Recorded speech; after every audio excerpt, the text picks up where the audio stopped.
خودی کے راز کو پانے والا فقیری میں بھی بڑا ہوگا, کم روٹی کے ساتھ بھی بڑا ہوگا. دیوجانس کلبی کے پاس بادشاہ آ رہا ہے, بادشاہ بھی الیگزینڈر ہے. وہ آ کے کہہ رہا ہے کہ جناب گھوڑے پہ میں کھڑا ہوں, پیچھے ہزاروں کا لشکر ہے, مجھے بتائیں میں آپ کے لیے کیا کر سکتا ہوں. اس ٹائم پہ وہ جو درویش ہے اپنے زمانے کا, وہ درویش سوکھی روٹی کو پانی میں بھگو کے کھا رہا ہے. وہ درویش ایسے کر کے دیکھتا ہے, وہ کہتا ہے ہاں یہ کام کر سکتا تم. اس نے کہا کیا؟ اس نے کہا گھوڑا پیچھے کر لے, تھوڑا سائڈ پہ کر. فنیسٹ مین, یہ کتنی بیوقوف والی بات کر رہا ہے, میں بادشاہ ہوں, بادشاہ سے مانگنا چاہیے, اور یہ کہہ رہا ہے کہ گھوڑا تھوڑا سائڈ پہ کر لے. اس نے کہا وہ جو روشنی میرے حصے کی آ رہی تھی نا, تم نے وہ روکی ہے, میری اس سے بڑی اور کوئی طلب نہیں ہے, وہ میرا حق ہے, سوکھی روٹی میں کھا رہا ہوں, سائڈ دو. وہ نیچے اترا, اس کو بڑا غصہ, تلوار پہ ایسے کر کے ہاتھ رکھا ہوا ہے, اور دوبارہ کہتا ہے کچھ مانگے میرے سے, بادشاہ ہوں. تو وہی درویش دوسرا جملہ بولتا ہے, تم میرے غلام کے غلام, میں کیا مانگوں تم سے. اس نے کہا میں غلام کا غلام کیسے ہو گیا؟ اس نے کہا عرصہ ہوا ہے میرا نفس میرا غلام ہے, تم نفس کے غلام ہو. نفس کے غلام سے کیا لیا جا سکتا ہے؟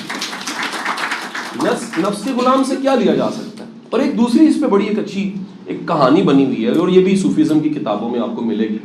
ایک بادشاہ تھا جو جنگل میں کھو گیا, جنگل میں کھویا تو اس کو پیاس بڑی لگی تھی, حال برا تھا. جب آپ کھو جاتے ہیں نا, اللہ نہ کرے آپ کی سڑک پہ کہیں گاڑی خراب ہو جائے نا, آپ کے سارے سوٹڈ بوٹڈ چیزیں ختم. آپ کو کبھی آپ سوٹڈ بوٹڈ ہوں اور خود ہی ڈرائیو کر رہے ہوں اور آپ کا گاڑی پنچر ہو جائے, وہ یقین کریں کوٹ اتار کے ٹائی اتار کے اس کے بعد آپ پنچر لگاتے ہیں نا, آدھے کو پنچر والے ہوتے ہیں, حال برا, پانی کی بوتل ڈاپ رہے ہیں آپ, پانا وہ گرا ہوا ہے, رینچ ادھر گرا ہوا ہے, ٹائر لگ نہیں رہا, کسی کو روک رہے ہیں, کسی سے ہیلپ مانگ رہے ہیں. بادشاہ کی بھی حالت اسی قسم کی ہو گئی, برے حال, بونکے دھڑ. اس حالت میں اس نے دیکھا کہ دور ایک کٹیا میں ایک لالٹین روشن, وہاں گیا, پانی پیاس تھی, دیکھا کہ اندر ایک بابا ہے. وہ بابا بڑے آرام سے آنکھیں بند کر کے اپنی دنیا میں گم ہے. اس نے آواز لگائی, اب جتنا برا حال تھا بادشاہ پہچانا نہیں جا رہا تھا بادشاہ. اس نے کہیں اس کو کہا مجھے پانی چاہیے. اس نے کہا گڑھے سے پانی بھرا. اب ایک بات یاد رکھ, بندہ مجبور ہو جائے نا اس ٹائم نہیں کہتا نسلیں دیں. آپ کسی مجبور سے پوچھیں کہ روٹی بندو خان دی کھانی ہے یا سالٹ اینڈ پیپر دی کھانی ہے, پیسی دی کھانی, کہنا روٹی دے دے مان چلنا. سیم بھی آپ کو پیاس لگی ہو نا اور واقعی مرنے والے آپ ہوں, آپ اس وقت کہتے ہیں یار وہ کہہ رہا ہے تھوڑی تھوڑی مٹی ہے, گندلا ہے پانی, کہنا خیر ہے یار مر چلنا. حالت اس وقت ہی ہوتی ہے. تو وہی حالت بادشاہ کی تھی. اس نے وہ گھڑے سے پانی دیا, بادشاہ نے بغیر کسی تحقیق کے, بغیر کسی غور و خوض کے, گلے شکوے کیے وہ پی لیا. بادشاہ بڑا خوش ہوا. اس نے کہا کچھ کھانا ہے؟ انہوں نے کہا جی دیو کھان. تو اس نے وہ آدھی کو روٹی کا ٹکڑا نکالا جو کہ ٹھنڈا سا تھا بادشاہ کو. بادشاہ بڑا مجبور تھا, بڑا حیران ہوا اس کی سخاوت سے, کس نے پانی پلایا, روٹی مجھے کھلائی ہے, سیوا کی. کہتا سونا ہے. بادشاہ تھکا ہوا, تو اس نے کہا وہ بدبودار بستر اس پہ اس نے سلا دیا. بادشاہ کیونکہ اتنا تھکا ہوا تھا, اس سے آزاد ہو کے کہ بستر کی حالت کیا, بادشاہ وہاں سو گیا. جب بادشاہ صبح اٹھا اس نے دیکھا کہ اس نے جناب ناشتہ بھی ریڈی کیا ہوا, ٹھیک ہے, ایک ٹیڑھا میڑھا سنڈا بنایا ہوا تھا, پراٹھا تھا, اس کو پیش کیا. ایک ٹھنڈی سی چائے تھی. چائے اگر پاپڑیوں پہ بنی ہو یا لکڑی پہ بنی ہو تو چائے میں اس کی اسمیل ہوتی ہے باقاعدہ, وہ اسمیل بھی تھی. اس سے حالانکہ پینے کی عادت نہیں تھی لیکن اس نے پیا کیونکہ مجبور بڑا تھا. بادشاہ اتنا متاثر, بادشاہ نے کہا میری بات سنو, میں تمہیں بتانا بھول گیا ہوں میں بادشاہ ہوں. وہ سیدھا اٹھ کے کھڑا ہو گیا. بندہ ایک دم کسی کو پہچان جائے نا ایک دم سیدھا ہو جاتا ہے, یار اچھا یہ. وہ ایک دم بادشاہ سیدھا ہوا, اور وہ بندہ سیدھا ہوا, اور اس نے کہا کہ بادشاہ سلامت آپ نے بتایا نہیں. اس نے کہا یہ مجھے خود ہوش نہیں تھی. تو اس نے کہا بتائیے میں آپ کے لیے اور کیا کروں. اس نے کہا جی کچھ نہیں, لیکن میں تمہارے لیے کام کرتا ہوں. کہا کیا؟ اس نے کہا جی یہ انگوٹھی ہے بادشاہ, یہ رکھ.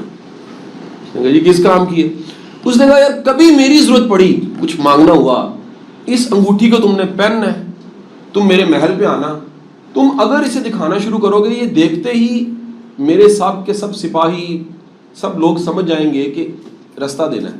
ایون کہ تم میرے پرسنل جو میرا بیڈ روم ہے اگر میں وہاں پر بھی ہوں گا تو تم مجھ تک پہنچ جاؤ گے, یعنی تمہیں کوئی روک نہیں سکے گا, کوئی پہرے دار روکے گا نہیں. اس نے ٹھیک ہے کھیسے میں رکھ لی. بادشاہ اس کے بعد ڈھونڈتا ڈھانٹتا واپس چلا گیا. کچھ مہینے گزر گئے اور وہ جو شخص تھا اس کو ضرورت پڑ گئی, اس کی بھی روٹی ختم ہو گئی, اس کا گھڑا بھی سوکھ گیا, اس کے حالات بھی برے ہو گئے. اور شدید برے حالات ہونے کے بعد اس شخص کو یاد ہے انگوٹھی ہے, انگوٹھی پہنی, لپٹتا بھاگتا کھپتا کھپاتا محل تک پہنچا, ایسے دکھائی رستے بننے لگ پڑے, پہرے دار ہٹتے جائیں. رات کا ٹائم تھا.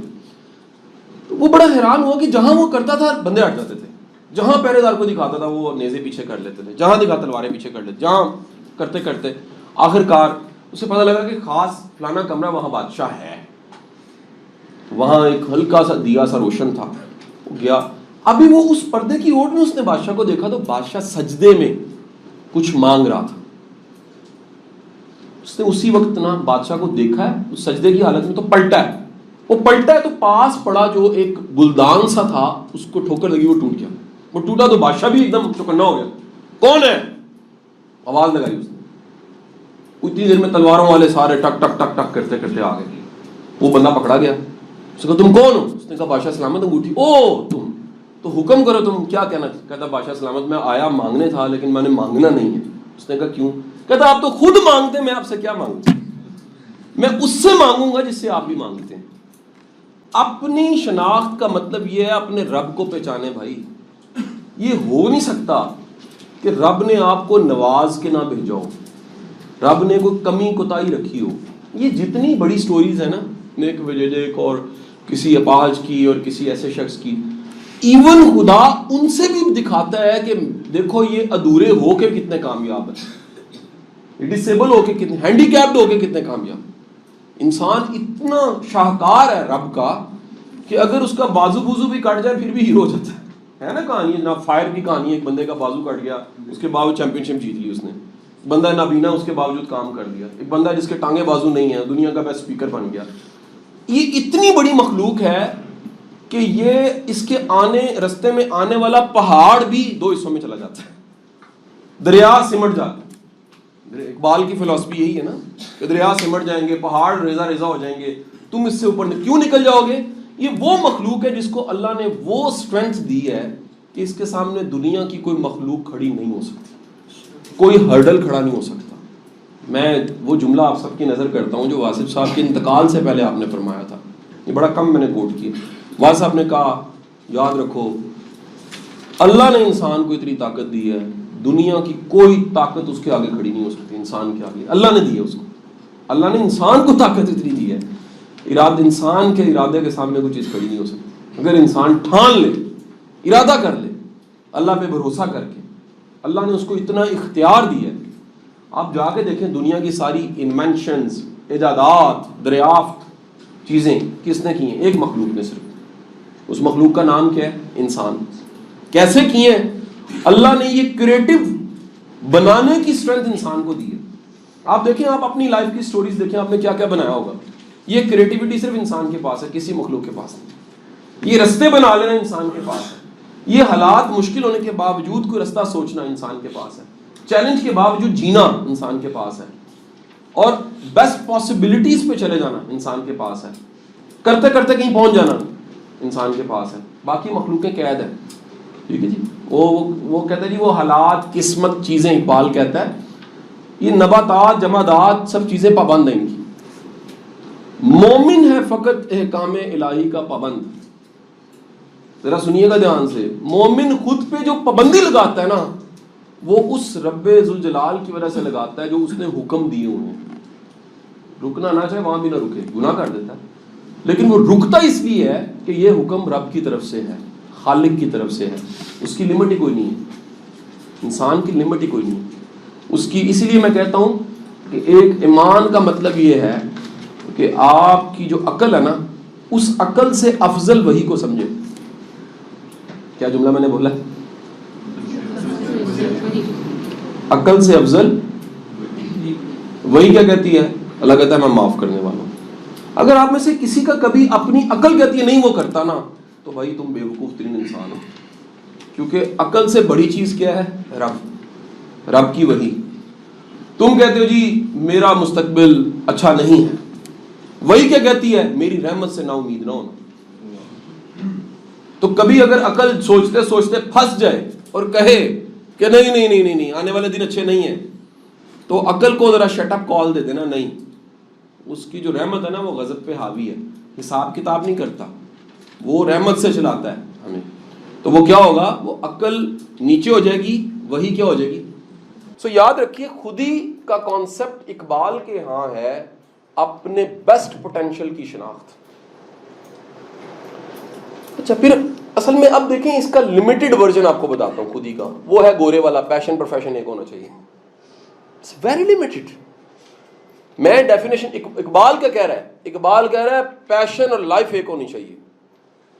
لائف میں سب چیزیں آ جاتی ہیں, پروفیشن بھی آ جاتا ہے, پرسنل لائف بھی آ جاتی ہے, پرائیویٹ لائف بھی آ جاتی ہے, سونا جاگنا اٹھنا بیٹھنا اس میں پیشن ہونا چاہیے, اور وہ پیشن کے اثرات زندگی کے ہر رخ میں دکھنے چاہیے. لیکن اگر آپ صرف اسے پروفیشن تک رکھیں گے اس پیشن کو تو بھائی پیسے بنتے رہیں گے, مٹیریلسٹک چیزیں بن جائیں گی, خوشی نہیں بنے گی.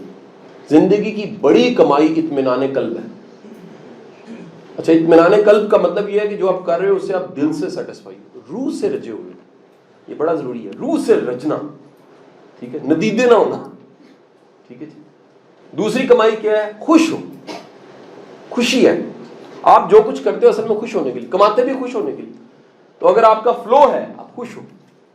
نمبر 3, آپ اس کام کے ساتھ آپ کا کمٹمنٹ بہت زیادہ ہے, نفع نقصان سے آزاد ہو کے کمٹمنٹ ہے. یہ بڑی اہم چیز ہے. ہمارا کمٹمنٹ نفع کی بنیاد پہ ہوتا ہے نا.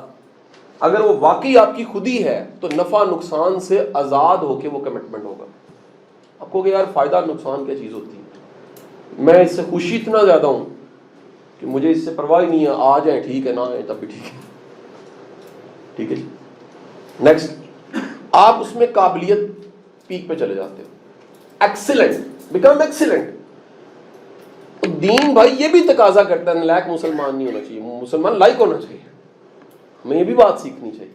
اگر آپ قابل ہیں اور ایمان والے ہیں آپ زیادہ افیکٹو ہیں. یار دنیا کا سب سے بڑا بیوقوف وہ ہے جو ایئرپورٹ کو گھر سمجھ بیٹھے, اس کو لگے میں نے رہ ہی جانا ہے, میں رہنے کے لیے آیا ہوں, یہ سارے مک جانے ہیں. غلط فہمی ہے.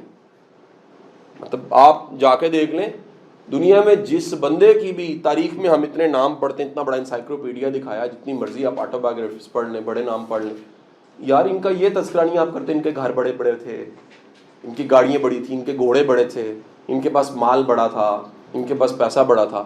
آپ جب بھی تذکرہ کرتے ہو آپ کہتے ہو یار گریٹ انسان تھا, معاف کر دیتا تھا, اخلاق میں بڑا تھا, رویے میں بڑا تھا, سیکریفائز بڑا کیا, ایک مشن کو اپنی پوری لائف دے دی, قربانیاں دیتا رہا. ٹھیک ہے جی.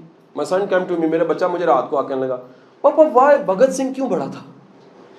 اب وہ اس ٹائم پہ جا کے پڑھے نا, آپ اس کریکٹر کو اگر پڑھنا ہے آپ ذرا تاریخ بھی پڑھے نا. پھر اس ٹائم پہ آپ ڈویژن کر رہے ہیں نا ہندو مسلم کی. ایک وقت میں کاز ایسی ہوتی ہے کہ بندہ اس کاز کے لیے نہ ہندو ہوتا نہ مسلمان ہوتا ہے, کاز ہوتی ہے. اور وہ کیا تھی کہ غیر ہم پہ کیوں مسلط ہے. اس ہسٹری کو جا کے پڑھے نا, پھر آپ کو پتہ لگے گا. مجھے کوشچن ہے بہت بڑا کہ کوئی عظیم کیوں ہوتا ہے, غازی علم الدین شہید کیوں عظیم ہوتا ہے. کوشچن ہے کیا وجہ ہے. مال و اسباب سے ہوتا ہے, عشق سے ہوتا ہے. پتہ لگا جی عشق سے ہوتا ہے, ایک تڑپ سے ہوتا ہے, ایک جذبے سے ہوتا ہے, جس پہ اقبال جیسا بندہ بھی کہہ دیتا ہے کہ یار ہم باتیں کرتے رہ گئے اور ترخانہ نہ منڈا بازی لے گئے. یہ کیا چیز ہے آخر. سو یاد رکھیے آپ کی خودی آپ کی وہ اسٹرینتھ ہے جس کے ساتھ اللہ نے آپ کو بھیجا ہے.